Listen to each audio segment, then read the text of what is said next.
This is More to Say with Randy Naughton. Interesting conversations with interesting people.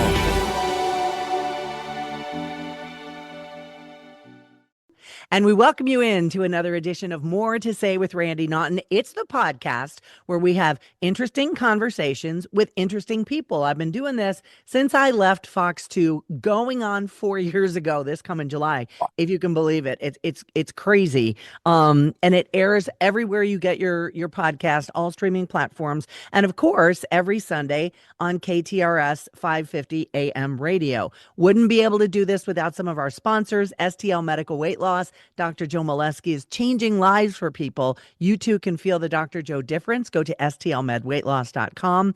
Team Jakey is a local organization, now a 501c3, who is helping people deal with mental illness. They want to end the stigma of mental illness and prevent suicide. The Zeller family lost their loved one to suicide, so they started up this organization, which is all over town doing great things. And of course, a dear friend of mine, Logan Janis, who is also the host of the Mostly Superheroes podcast, not just about superheroes and comic books. He has his finger on the pulse of what's happening in St. Louis. He is the ultimate St. Louis ambassador, always giving stuff away. So check it out at mostlysuperheroes.com. Okay.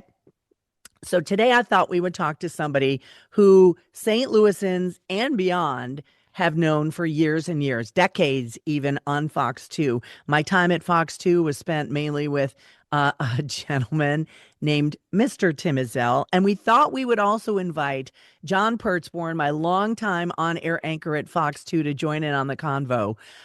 Because the three of us guys, we've been through a lot together over the many, many years. We've been through a lot together, haven't we?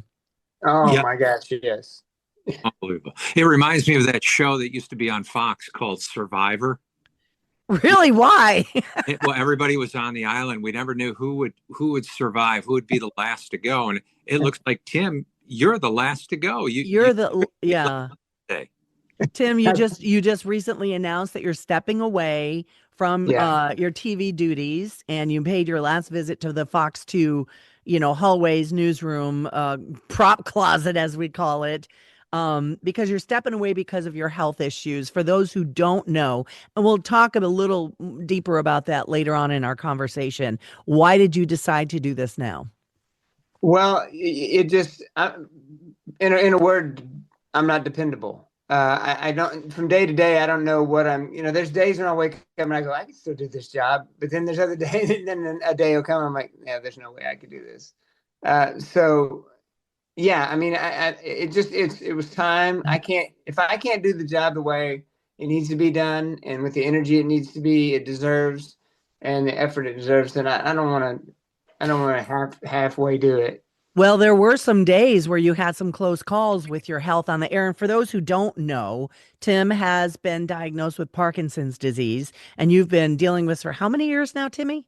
I was diagnosed in 2021, August of 21. Yeah, so going on 5 years now. And there were days when you showed up to work and you the viewers never knew it, but you had some close calls, right? Oh, and for John, sure. You were there, right?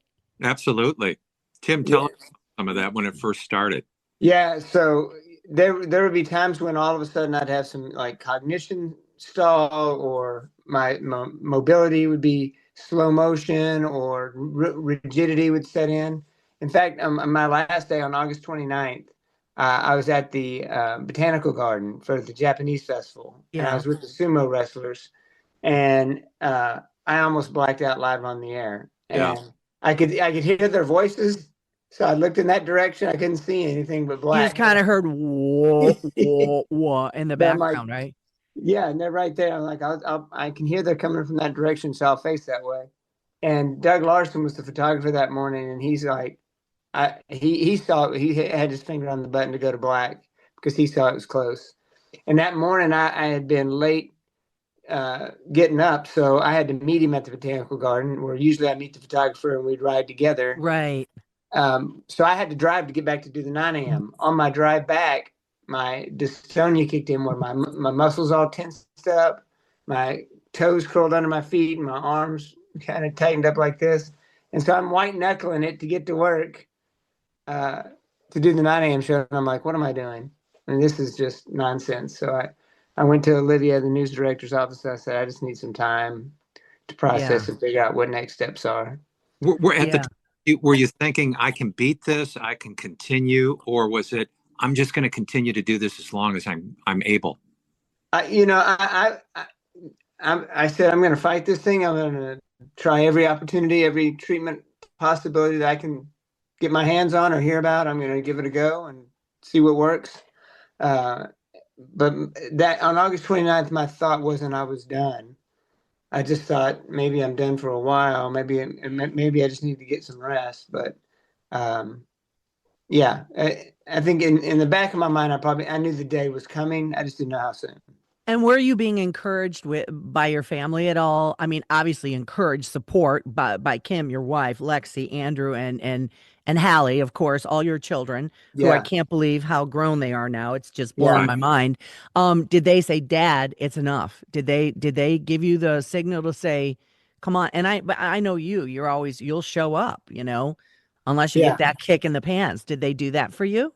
Oh yeah, absolutely. They were like, "You don't need to be doing this anymore. You've done it. You're good." And I told them, I said, "Don't be rolling me out there if I ain't right. Don't." So let's go back to the time. Now, Timmy, when did you start at Fox 2? What year was it? I started in July of '98. 98. So I think I was just at the tail end of covering sports for Fox 2. John, when did you come? Same as Tim. I met Tim before we were both on the air at KT. Right. And was it what news director hired you, Timmy? That'd be Rick Urbach. Rick Urbach. So the Rick Urbach era kind of changed shortly after you came to Fox 2 in 98. But then we got a man named Brad Remington. John, tell everybody what Remington thought about Timmy. Well, he was confused. Yeah. Brad, Brad, Brad, at the time, Tim was doing tabloid news. Tuesday, Tabloid Tuesday, right? I yeah. remember eating breakfast cereal. Who could forget that? And that was the one that really threw Brad for a loop. And, Tim was just kind of making fun at the tabloids because Right. some of the headlines were just outrageous. Elvis discovered on the moon's surface, and this kind of stuff. That's not true. What? What? So Tim would play off of that and do little skits based on these headlines. Oh. And Brad's head is imploding. I mean, Brad's famous line was, "We don't do skits, we do news." Right?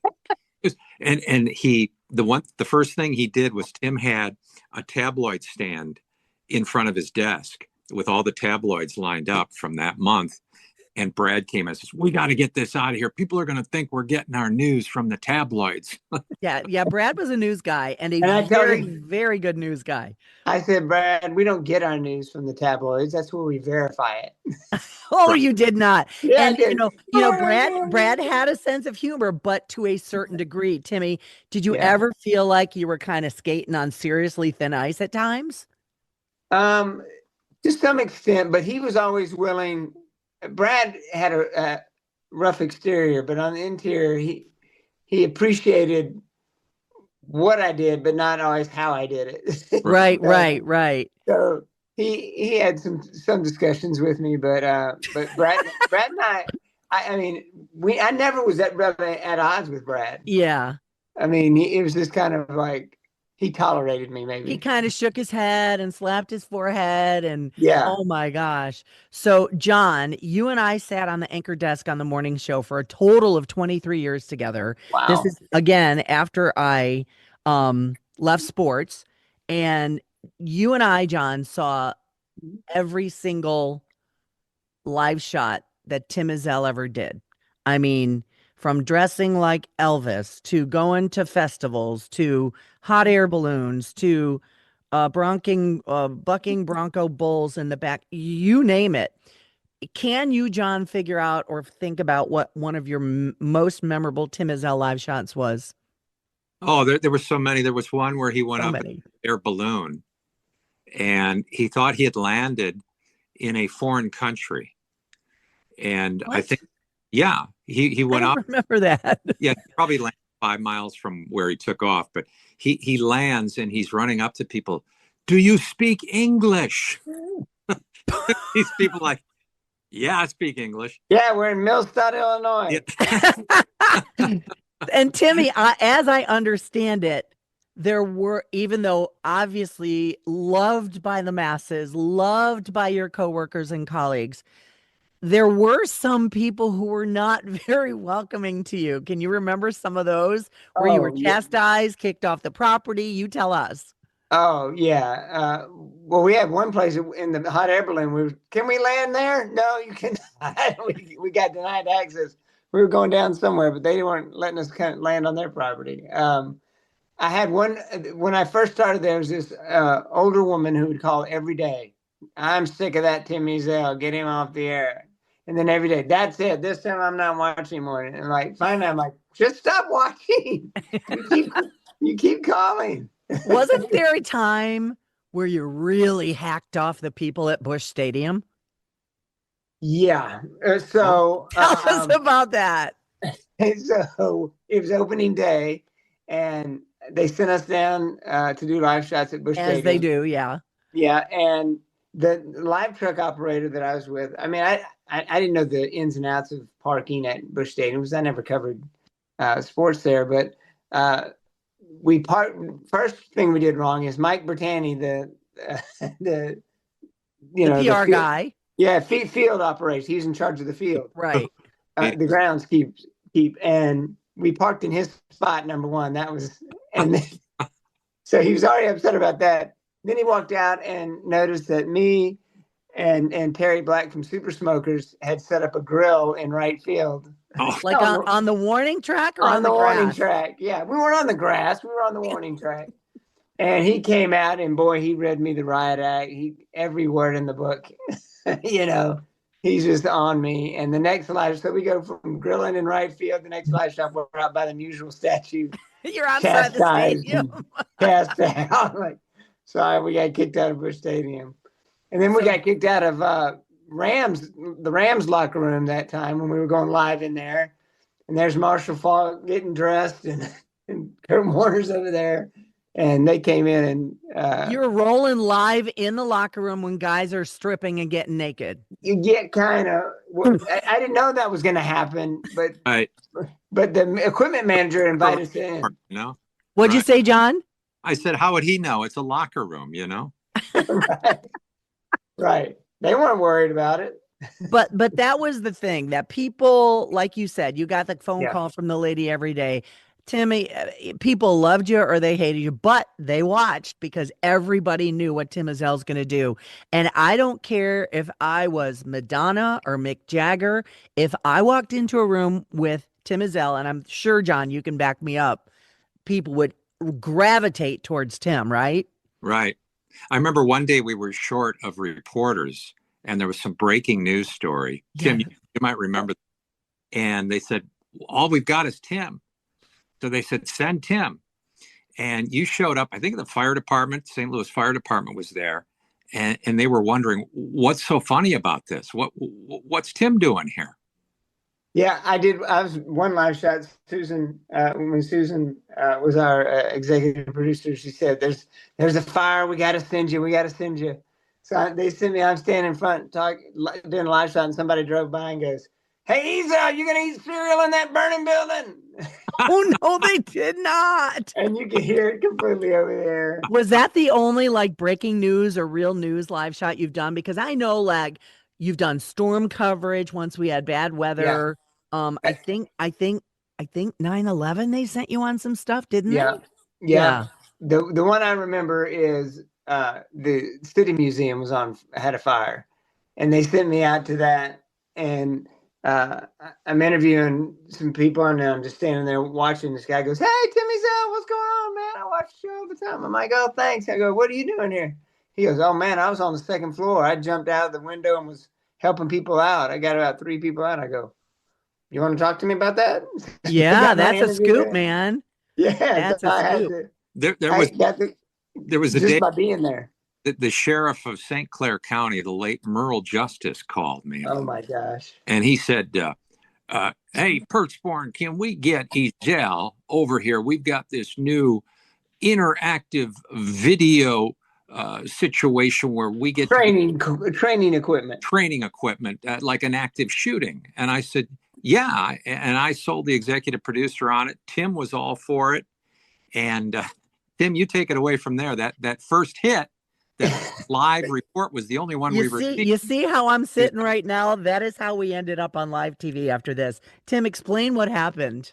So we get there and we go downstairs and he goes, it's basically an interactive kind of, it's like a video game, but it's real people. So the guy starts it and he goes, this is a domestic situation we're coming in on.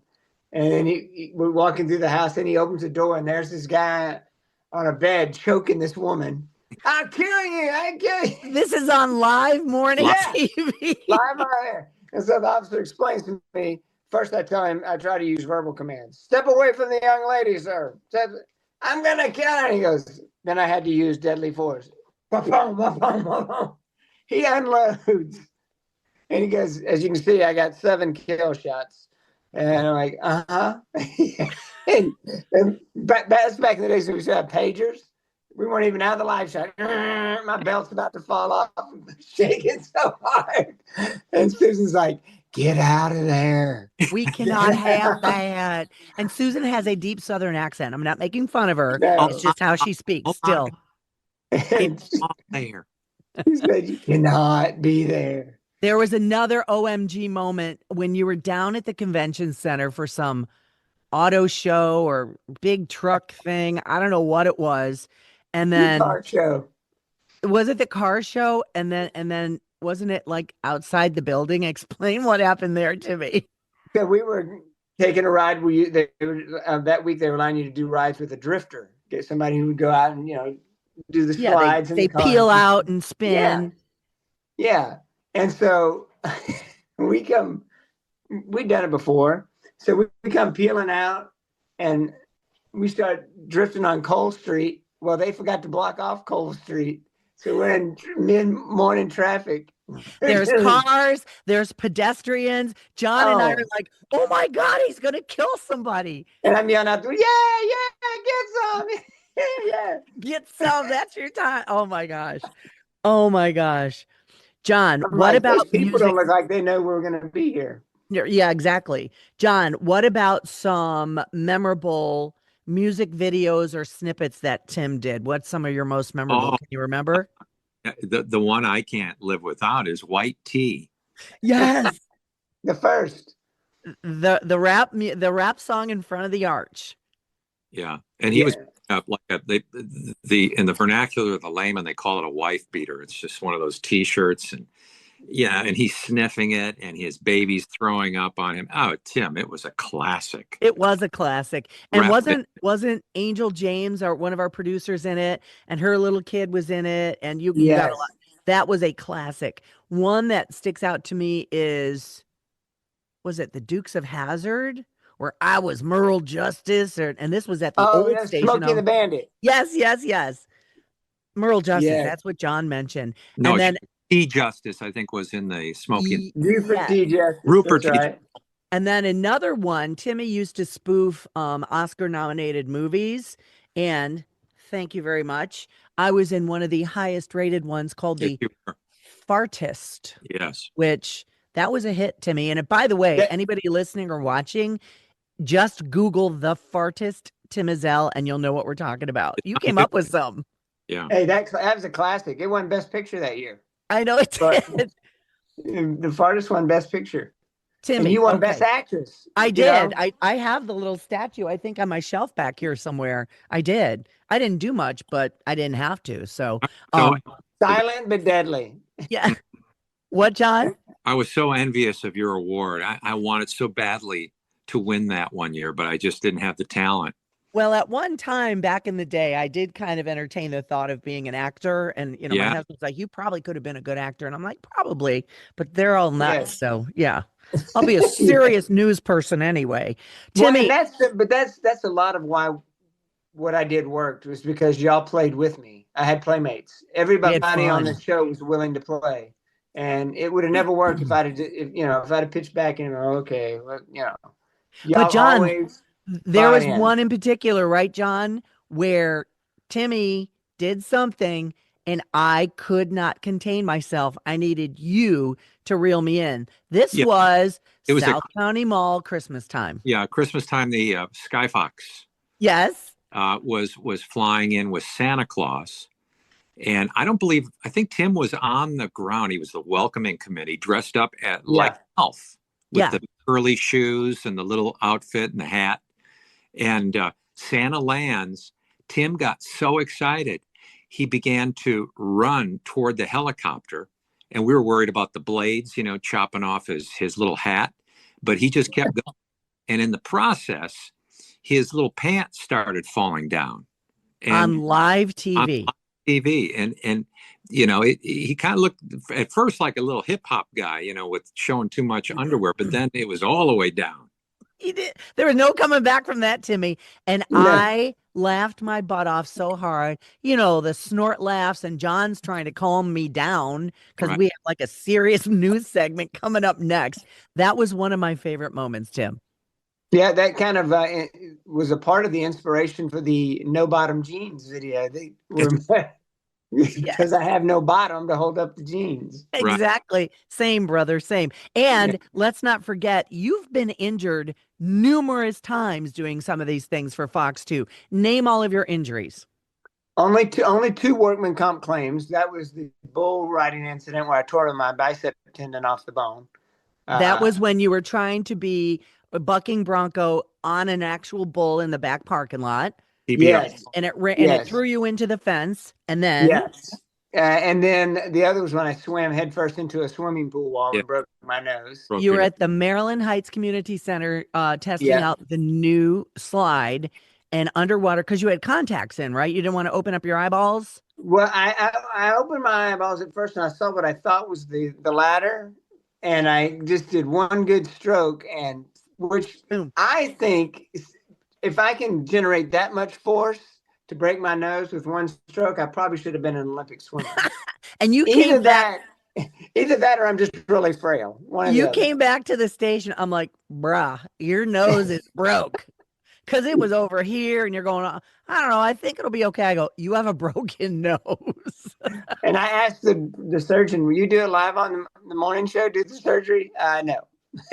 Why not? Everything's a segment. So you decided, switching gears here, you decided to step away from TV for good, to focus on your health, focus on your family. Your kids are grown, they're spreading their wings, and it's time to enjoy life. I, for one, am happy you're doing it because John and I now, as retirees, we both know how great it is. You don't have to get up in the middle of the night. You can focus on you. What do you find to be the most rewarding, John, in retirement? Just being able to sleep in. What a concept, right? Yeah. I slept till about 7:00 in the morning. I had the window open. I heard the birds chirping, things I haven't heard in years. Right. Because, we were up for the birds. Fortunately, I'm 65. I had the ability to retire. Tim is younger, and this Parkinson's disease brought up all kinds of financial issues that I know you've been struggling through, Tim. Yeah, I mean, it's just a different deal. You don't plan to be. I didn't plan to be done at 57 years old. And if I could still do it, I would still be doing it. So it's kind of, it's kind of how you think about pro athletes, man. They have to reinvent themselves at such a young age. Their career ends. That career ends. Not that I'm a pro athlete by any stretch. Come on! Hey, I've seen you throw the rock. You're a very good athlete, by the way. But I just, it's kind of coming to grips with what next and how do I mean, I've been doing this for 27 years at Fox 2. So are you sad? Are you upset? Are you sad?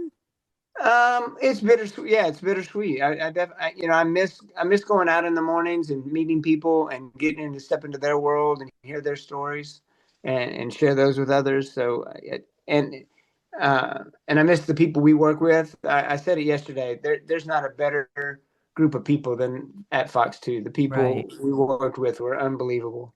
Uh, I almost lost it yesterday when Dave Hitz, one of our engineers, came up to me and gave me the temperature boy mask. That Oh, I've got and the power. and he just handed it to me and said, "It's been an honor." And I'm like, "Oh my gosh, it's been I an mean, and honor." that's just one of the things that was kind of like a running gag, the Elvis Yeah, suit, it was and it was a welding mask. it was a yeah, welding mask, right? And he just kind of stood in the background and we played that song, and it was just kind of like an unspoken thing on the yeah. Tim Ezell live shots. And yeah, but do you feel like that's the last time you're going to be in that building, Timmy? No, no. I mean, I can see myself going back to visit, but I mean, I think it was the last time in the capacity that I'd been there. Somebody asked me yesterday. They go, "Does it feel weird not, being back in here?" And I go, "It feels weird not being here Yeah, because I've been here for so long." yeah. But and I've said all along, I'm really good at, like, they said, "Here's 9 to 10, Tim. That's your playground. Go do what you do." Or, "Here's your morning life hits. You go produce those. Do what you do." I can do real good in that structure, but I'm not good at building structure. So that's my challenge, is going to be structuring my day, putting some structure in so that I have some boundaries So now what is your Yeah, day like to now when you guide me. wake up? What does your day look like when you wake up? Well, I'm still doing a lot of workouts. I do classes at Rock Steady Boxing and at the APDA. I do classes there as well. And so my fitness, I still try to do that. I'm trying to get a block for writing. I got a couple books I want to write. So making sure I have time for that. But yeah, it's really, what does the day bring? And I need to put some things in place to kind of keep me on the rails. I Right. got to say that a month ago when we were talking, you weren't as lucid with your words, and I know Yeah. the reason for that is you have an apparatus that you're now using, a pump. Explain that. Yeah, this has really been a game changer for me. It's a so you've heard of an insulin pump for diabetics uh, that gives them their insulin. Well, I have a pump for my carbidopa levodopa, which is the medication for A Parkinson's what? disease. It helps Wow. create. Yeah, it sounds fun to say, isn't it? Carbidopa levodopa. But this is the pump that I have, that I was taking 3 tablets every 2 hours. This I only have to reload once every 12 hours, and it's an automatic. It goes into my directly into my bloodstream, so it's not fighting my gut, which I have a wrecked gut, all kinds of issues there. Yeah. But now my medicine's being steady, even dose. I don't get the peaks and the valleys that I used to get. So that's been a real game changer. Oh, that's awesome, Timmy. That's awesome. And so Yeah. we know that Parkinson's is a progressive disease. Um, Mhm. have you done a deep dive into what to expect in the months and years to come?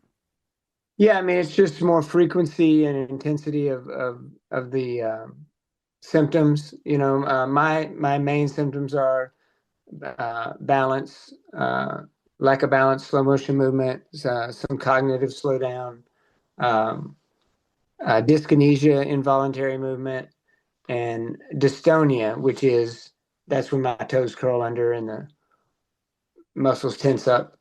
Um, And and now then that there's your so many. medication has been regulated, do you feel like some of those things have been helped? Oh yeah, I think there's Yeah, been is benefit because I never knew what kind of dose I was getting before, just all based right. on what my stomach was doing. So now I'm getting at least a steady dose, which at least that gives me a better read on where the medication's going and what it's doing. That's If pretty incredible. with everything that's happened, short-term disability, long-term disability, is there anything that you wish you had done differently 10, 15, 20 years ago, not knowing this was going to happen, that you could pass on words of wisdom to other people? You mean for the process of going through something like You this, or? Well, know what life holds for you. I mean, if somebody right now, work is great, they're making an okay paycheck, but you have to plan for things that you never believed could happen to you. Yeah, yeah. Yeah, I would not have um, waited so long to start, yeah, making preparations or planning for something that could happen. Because you just, when you're young, you feel like you're invincible, You right? just live life, right? Yeah, you're like, this is not going to happen to me. That's, I'm sure Michael J. Fox, when he's in his 20s getting diagnosed with Parkinson's disease, I can't even imagine. I mean, that's just, he probably thought, listen, that's an old person's disease. I'm not going to get that. But it happens. And, it's an adjustment, and but life is lived in the ad lib. I mean, that's, we can all plot a course and say this is what we want to do, but uh, you never know what's going to happen.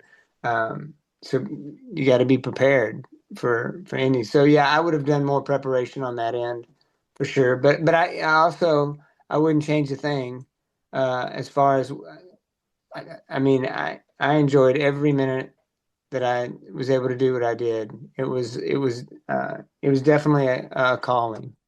Timmy, as much as you presented as such a goofball on TV, we all know that you're a giver. Your heart is the size of Idaho. You are a deeply rooted in your faith. You're an ordained, is it minister or pastor? Sure, sure. Either or. Minister. Okay. And I know that you've tried to teach me a few things along the way. Still didn't sink in. You've taught me How a lot of things along the way. how has faith helped you along in this journey, your particular faith? Oh, it without I can't imagine doing this without it. Uh, I mean, in November 3rd, 1991, when I got sober and God called me home to Him and said, "You're living for me," and uh, He has been faithful, and I've been able to see so many things and do so many things. But without my faith, I mean, here was the interesting thing. When I got diagnosed in 2021, I went to my neurologist first visit, and he said, "Do you have a picture ID of yourself, a photo or anything?" I go, "Yeah, here's my driver's license." He goes, and this was during COVID, and he Hmm. said, "Okay, now pull down your mask." And I pulled down my mask, and he goes, "You've got Parkinson's disease." And I go, "What?" He said, "Your face is drawn. You've got the Parkinson's face. Look at this picture and look at you now." And I'm like, "Wow." And he did some other diagnostic tests, but that was the main one. And isn't it interesting that my facial expression was something that I used a great deal in my Oh job, yeah. and my energy and my fatigue was another one of my symptoms. And I'm like, and I always thought those were my gifts, you know, but those weren't my gifts at all. They were just on loan. God had given them to me on loan. He could take them away whenever he wanted. And those weren't my gifts. He just gave them to me to use for a certain amount of time. And then he took them away. And then he said, "I'm still going to use you, and even without those gifts." And so he has taught me surrender. He's taught me how to, if we didn't learn anything else in the pandemic, we learned that all earthly anchors fail us. They all, whether it's our health, our jobs, fortune, friends, you name it. But Jesus Christ will hold through the veil, and He's been my anchor all along. And I can't imagine doing it without Him. Yeah. I kind of used you too, Tim. When I was having a bad day, I would say something to you about Billy Bob Thornton and Sling Blade, and instantly you would do the imitation. Can you still do that? Of course he can. You got anything out there's good to eat? I'd have some of them French fried taters if you don't mind.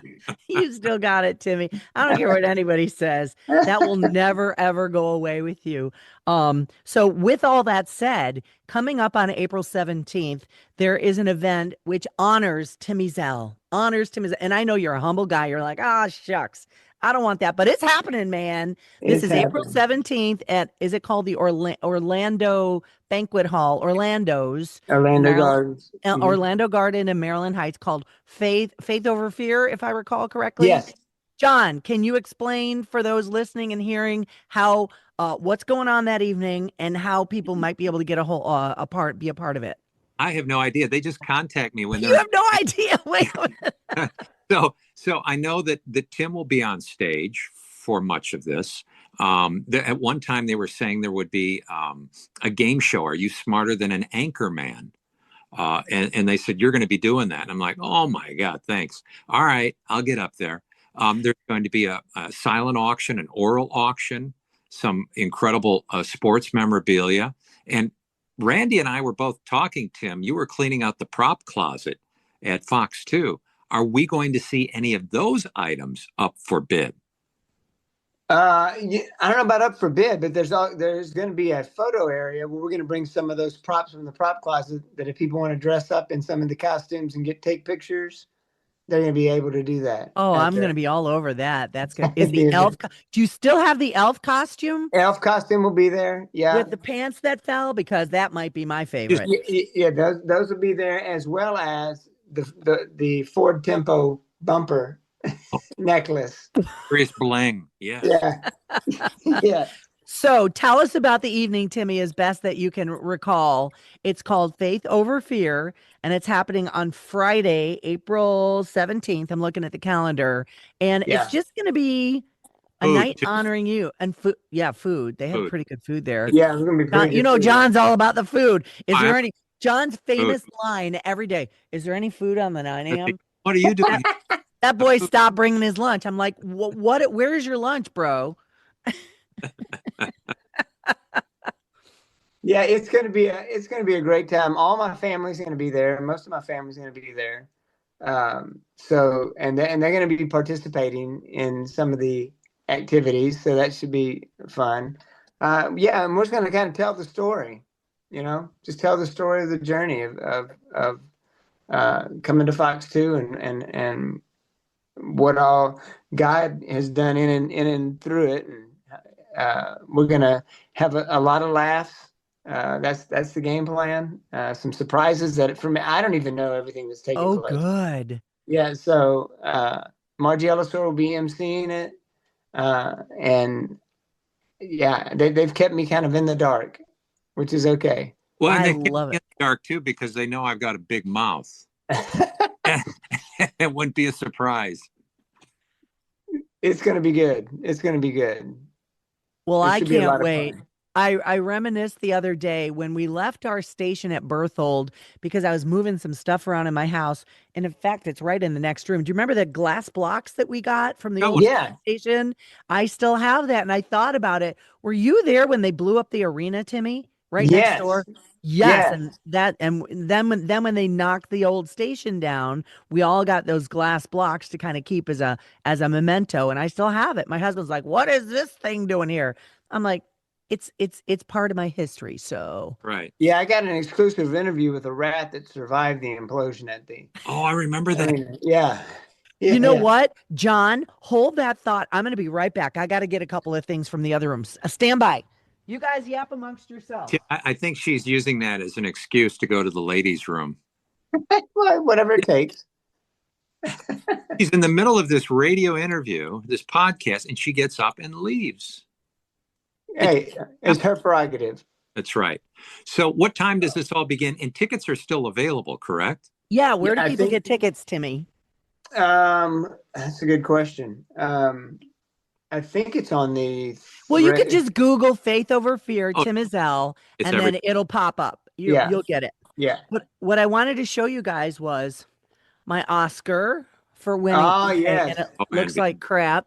My Oscar for winning The Fartist. Beautiful. And it says that. And how many of these do you have? The Tim Ezell. Where's my.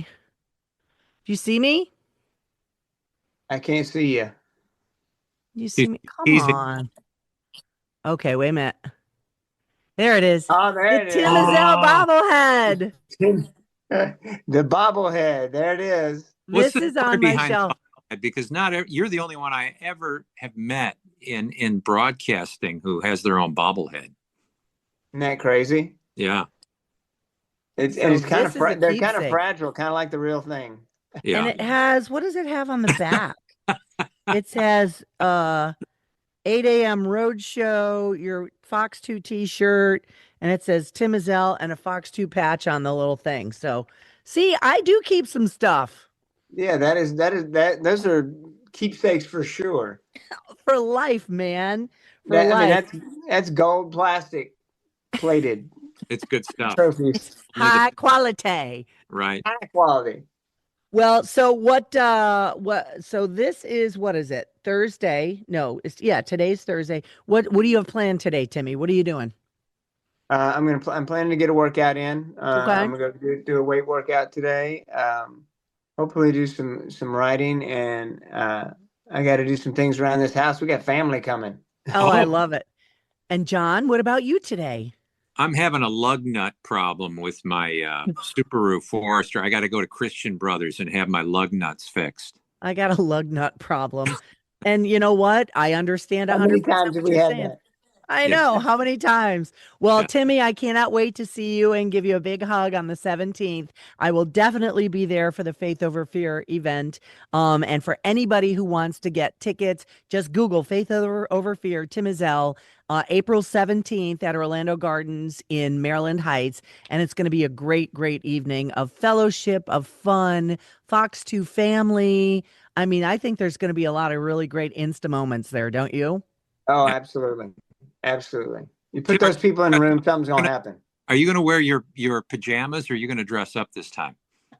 My wife came up with the cute casual as being the dress code. So think Wait. Tim Ezell on the air. That's kind of what it's going to be like. Well, I can't wait to see everybody. So thanks for joining me today on More to Say. Thank you. We could go for hours and hours reminiscing about everything, but I can't wait to hear a lot of the stories on the 17th. It's going to be a lot of fun. John, thanks for popping in too. I appreciate it. Hey, I'm retired. I got nothing else to do, but it's a pleasure to be with you and Tim.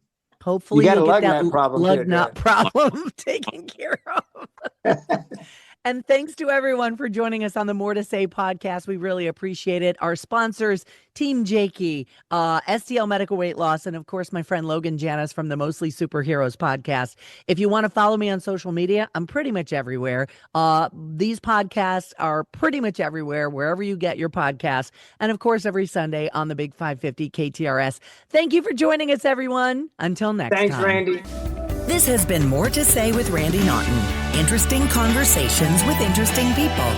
Be sure to like or subscribe wherever you get your podcasts.